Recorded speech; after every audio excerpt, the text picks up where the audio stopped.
Imaginez une seconde. Vous tendez un billet de banque pour payer votre café et le vendeur vous regarde comme si vous sortiez d'un musée. Votre argent, ce papier familier, est refusé. Bientôt, il n'existera plus. Ce n'est pas de la science-fiction, c'est une transition silencieuse qui s'accélère sous nos yeux. Chaque paiement par carte, chaque transaction sans contact nous rapproche d'un monde sans argent liquide. On nous dit que c'est plus pratique, plus sûr, plus moderne. Mais que se cache-t-il vraiment derrière cette disparition programmée? Ce que l'on ne vous dit pas, c'est que la fin de l'argent liquide n'est pas une simple évolution technologique. C'est l'aboutissement d'un plan. Un plan pour un contrôle financier total, où chaque centime que vous possédez et dépensez sera traçable, programmable et potentiellement révocable. L'histoire qui suit n'est pas celle de la fin d'un mode de paiement. C'est celle de la plus grande prise de pouvoir sur les individus de l'histoire moderne. Depuis des millénaires, l'argent a une forme physique, des coquillages aux pièces d'or jusqu'aux billets de banque. Cette physicalité lui conférait une propriété essentielle, l'anonymat. Lorsque vous donnez un billet à quelqu'un, la transaction est privée. Elle n'appartient qu'à vous deux. Personne n'a besoin de la valider, de l'enregistrer ou de l'autoriser. C'est un instrument de liberté, un rempart contre la surveillance. Mais au XXe siècle, les règles du jeu ont changé. En 1971, le lien entre le dollar américain et l'or a été rompu. L'argent est devenu fiat, c'est-à-dire basé uniquement sur la confiance que nous accordons à l'État qui l'émet. Il n'a plus de valeur intrinsèque. Cette décision a ouvert la porte à une création monétaire illimitée par les banques centrales, mais elle a aussi rendu le système fondamentalement plus fragile.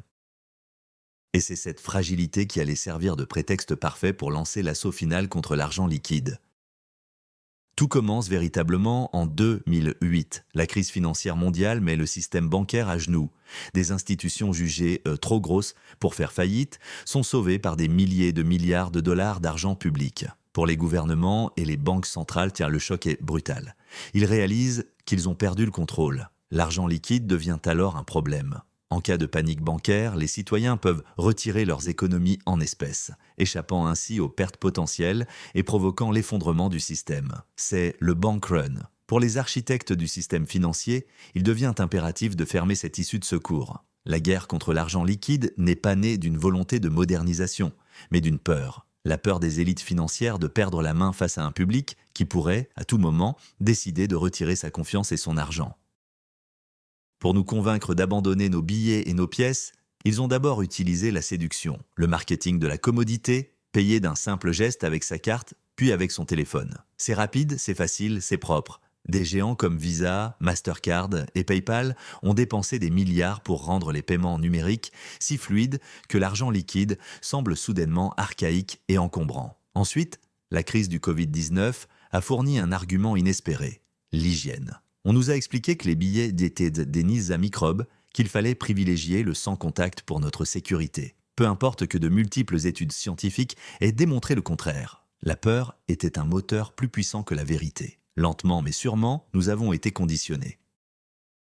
Nous avons volontairement abandonné un outil d'autonomie pour un système de dépendance sans jamais nous interroger sur les conséquences à long terme de ce choix. Mais le conditionnement ne suffisait pas.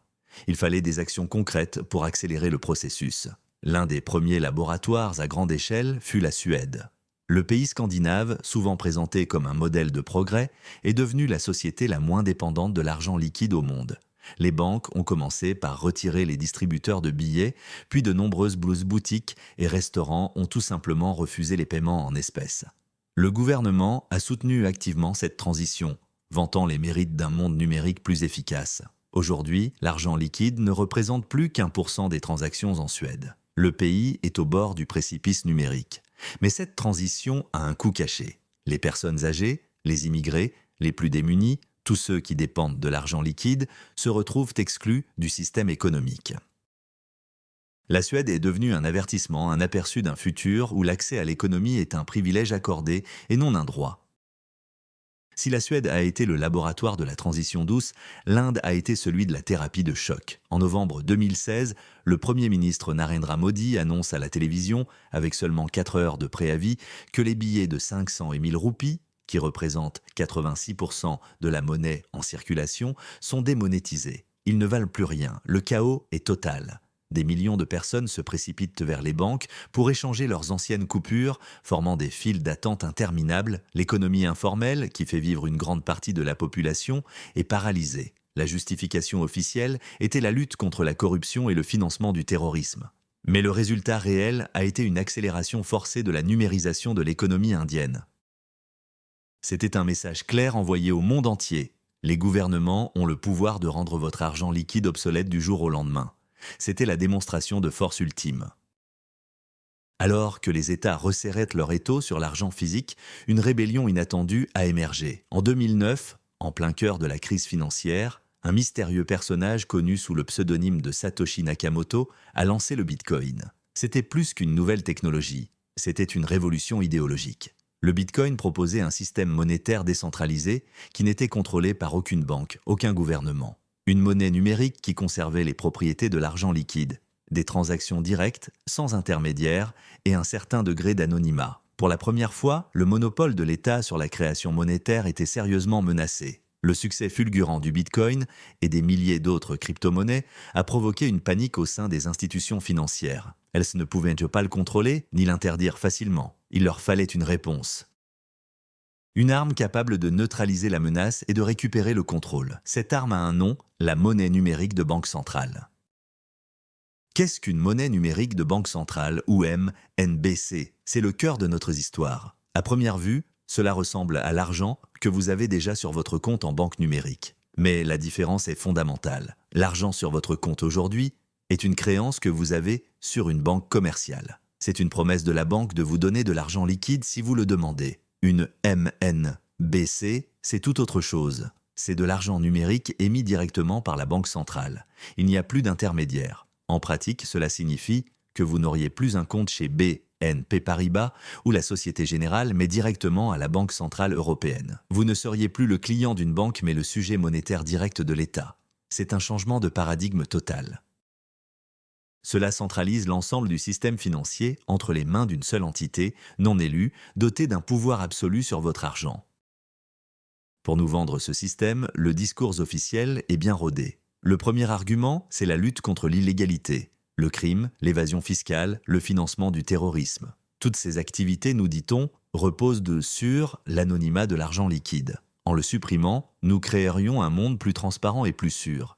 C'est un argument puissant car personne ne veut soutenir les criminels, mais il est profondément malhonnête. D'abord, parce que les plus grandes opérations de blanchiment d'argent, qui se chiffrent en centaines de milliards de dollars, ne se font pas avec des valises de billets, mais à travers des transactions complexes au sein même du système bancaire légal. Ensuite, et c'est le plus important, cet argument sacrifie la vie privée de milliards de citoyens innocents sous prétexte de traquer une minorité de criminels.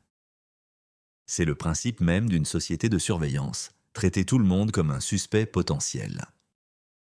Le deuxième argument marketing est celui de l'inclusion financière. Les banques centrales affirment que des milliards de personnes dans le monde n'ont pas accès à un compte bancaire et qu'une MNBC pourrait leur offrir des services financiers de base. Sur le papier, l'idée semble noble, mais elle ignore une réalité cruciale. La raison pour laquelle ces populations n'ont pas de compte en banque n'est pas l'absence d'une application sur leur téléphone. C'est la pauvreté, le manque d'infrastructures, l'analphabétisme ou la méfiance envers les institutions. Une MNBC ne résout aucun de ces problèmes fondamentaux. Au contraire, elle risque de créer une nouvelle forme d'exclusion. Un monde sans argent liquide est un monde où vous avez besoin d'un smartphone, d'une connexion Internet et d'une identité numérique officielle pour simplement participer à l'économie.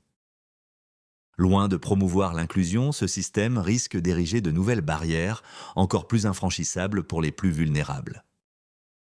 Le troisième argument est celui de l'efficacité. On nous promet des transactions plus rapides, moins chères, et une politique monétaire plus réactive. Les systèmes de paiement actuels sont certes perfectibles, mais ils fonctionnent. Les transferts instantanés existent déjà. La véritable efficacité recherchée par les banques centrales n'est pas pour nous, les citoyens. Elle est pour elles. Dans un système de MNBC, la Banque centrale peut injecter ou retirer de l'argent de l'économie en un clic. Elle peut appliquer ses décisions de politique monétaire instantanément, directement sur les comptes des citoyens sans passer par le filtre des banques commerciales. C'est un rêve de planificateur central. Mais cette efficacité a un prix.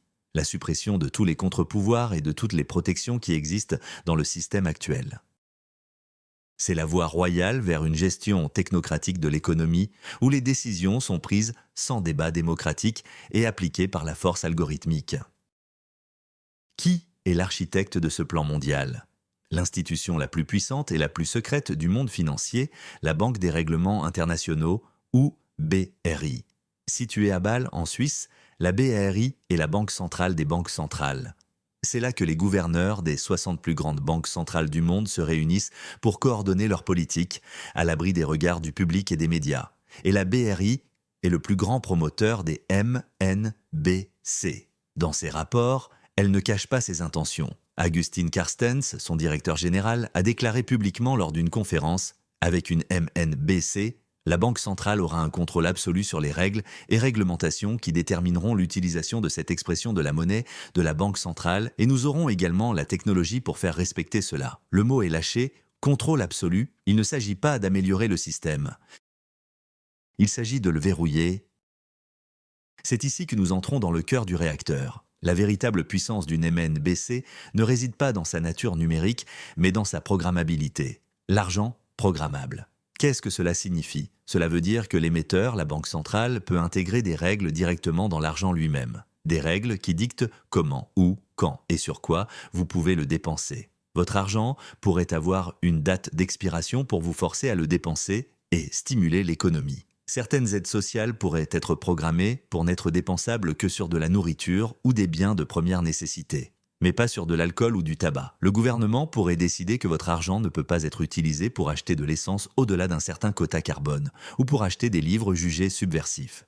Les possibilités sont infinies. L'argent cesse d'être un outil neutre. Il devient un instrument de politique sociale et de contrôle comportemental. Prenons un exemple concret. Imaginez que le gouvernement veuille encourager l'industrie automobile électrique.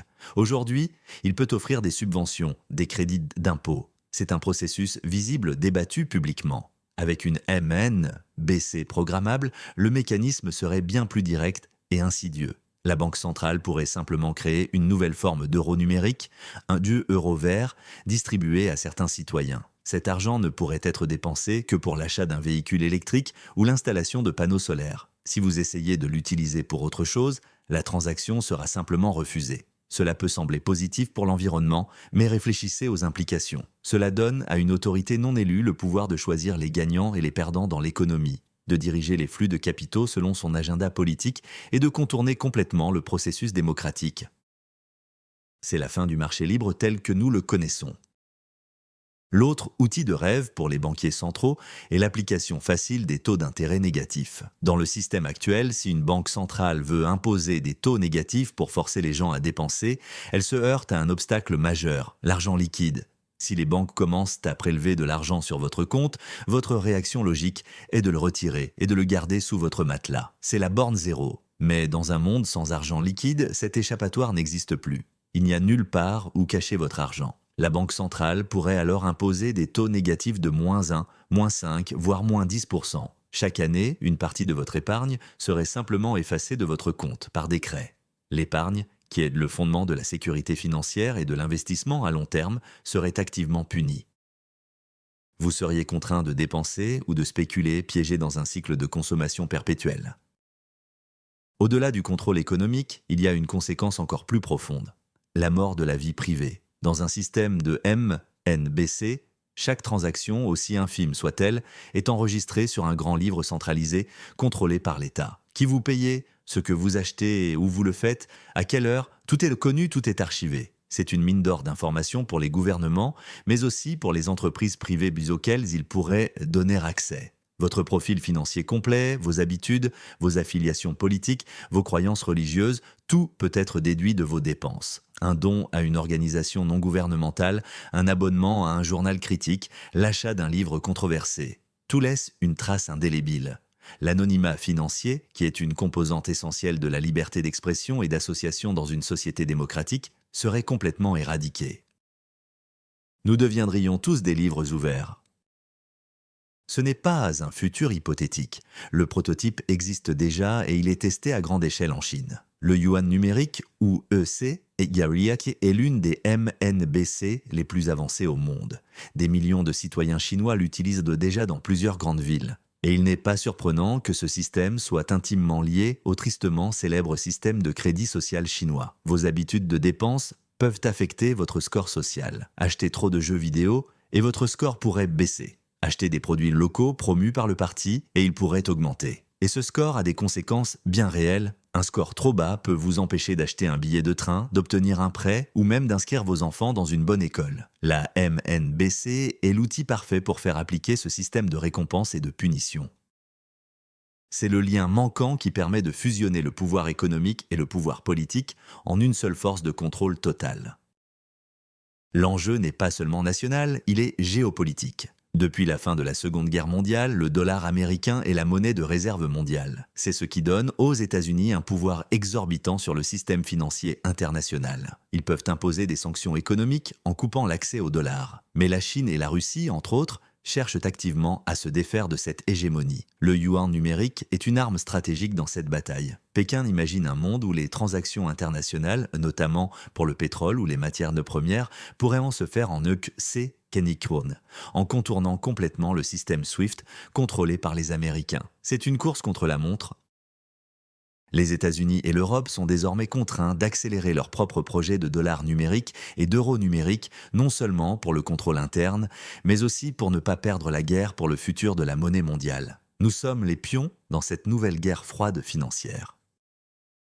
Alors, comment ce plan se déroulera-t-il dans les faits? Il suivra probablement un scénario en plusieurs étapes, déjà en cours. La première étape est de rendre l'argent liquide de plus en plus difficile à utiliser. On commence par supprimer les grosses coupures, comme le billet de 500 €, sous prétexte qu'elles ne servent qu'aux criminels. Ensuite, on impose des plafonds de plus en plus bas sur les paiements en espèces. 1 000 €, puis 500, puis 100. On réduit le nombre de distributeurs automatiques. On encourage les commerçants à refuser les espèces. La deuxième étape est l'introduction de la MNBC, en parallèle de l'argent liquide. On la rendra très attractive, avec des primes, des taux d'intérêt plus élevés. On l'intégrera à tous les services gouvernementaux, le paiement des impôts, le versement des aides sociales. Progressivement, son utilisation deviendra quasi obligatoire. La troisième et dernière étape sera la plus brutale. Une fois que la grande majorité de la population aura adopté la MNBC et que l'utilisation de l'argent liquide sera devenue marginale, viendra le coup de grâce. Le gouvernement fixera une date limite, comme en Inde. Passé ce jour, tous les anciens billets et pièces perdront leur valeur légale. Ils ne seront plus que des morceaux de papier et de métal. Vous serez obligé d'échanger le peu d'argent liquide qu'il vous reste contre sa version numérique. À ce moment-là, la porte de sortie sera définitivement fermée. Le système sera verrouillé. Il n'y aura plus d'alternative, plus d'échappatoire. Le contrôle sera total et irréversible. C'est le point de non-retour, le moment où la nature même de notre relation avec l'argent et donc avec le pouvoir aura changé pour toujours. La liberté financière individuelle, telle que nous l'avons connue pendant des siècles, aura cessé d'exister. Ce projet est mondial. Presque toutes les banques centrales des pays du G20 travaillent sur une MNBC. L'Union européenne avance à grands pas sur son projet d'euro numérique avec une décision finale attendue prochainement. La Réserve fédérale américaine a publié ses propres rapports et explore activement un dollar numérique. Ces institutions se coordonnent via la Banque des règlements internationaux pour s'assurer que les futurs systèmes soient interopérables. Ils construisent une infrastructure mondiale de contrôle. Ils savent que si un seul grand pays reste attaché à l'argent liquide, il pourrait devenir un refuge pour le capital fuyant le contrôle. C'est pourquoi l'effort doit être synchronisé. Le message est clair, où que vous alliez, vous ne pourrez pas échapper à ce nouveau système. C'est une toile qui se tisse autour de nous, discrètement mais méthodiquement. Et le temps pour réagir s'amenuise. Certains diront que c'est le prix à payer pour le progrès, pour une société plus sûre et plus efficace. Que les gens honnêtes n'ont rien à craindre, c'est un argument dangereux, car il suppose que les personnes au pouvoir auront toujours de bonnes intentions. L'histoire nous a appris à maintes reprises, que confier un pouvoir absolu à une autorité, quelle qu'elle soit, mène inévitablement à des abus. Un outil créé pour lutter contre le terrorisme peut être utilisé demain pour réduire au silence l'opposition politique. Un système conçu pour stabiliser l'économie peut être utilisé pour exproprier l'épargne des citoyens. L'enjeu fondamental est celui de la confiance et du pouvoir. Faisons-nous confiance à une poignée de technocrates non élus pour gérer les aspects les plus intimes de nos vies financières ? Ou croyons-nous que les individus devraient conserver le droit fondamental de posséder et d'échanger de la valeur de manière privée et autonome ? Nous sommes à un carrefour de l'histoire monétaire. La fin de l'argent liquide n'est pas une simple anecdote technologique, c'est potentiellement la plus grande confiscation de liberté individuelle de notre époque. Le passage à des monnaies numériques de banque centrale représente un transfert de pouvoir monumental des citoyens vers l'État. C'est l'ultime étape d'un processus de centralisation qui a commencé il y a plus d'un siècle. Le futur qui se dessine est un futur de surveillance financière totale, d'argent programmable et de contrôle comportemental. Mais ce futur n'est pas encore écrit. La prise de conscience est la première forme de résistance. Comprendre les véritables enjeux derrière cette guerre contre l'argent liquide est essentiel. Des alternatives comme l'or ou le bitcoin continueront d'exister comme des contre-pouvoirs potentiels. Mais la vraie bataille se jouera sur le terrain de l'opinion publique. Alors, la question vous est posée. Quel prix êtes-vous prêt à payer pour la commodité? Et que ferons-nous lorsque le dernier billet de banque aura disparu de nos poches? Laissez votre avis dans les commentaires.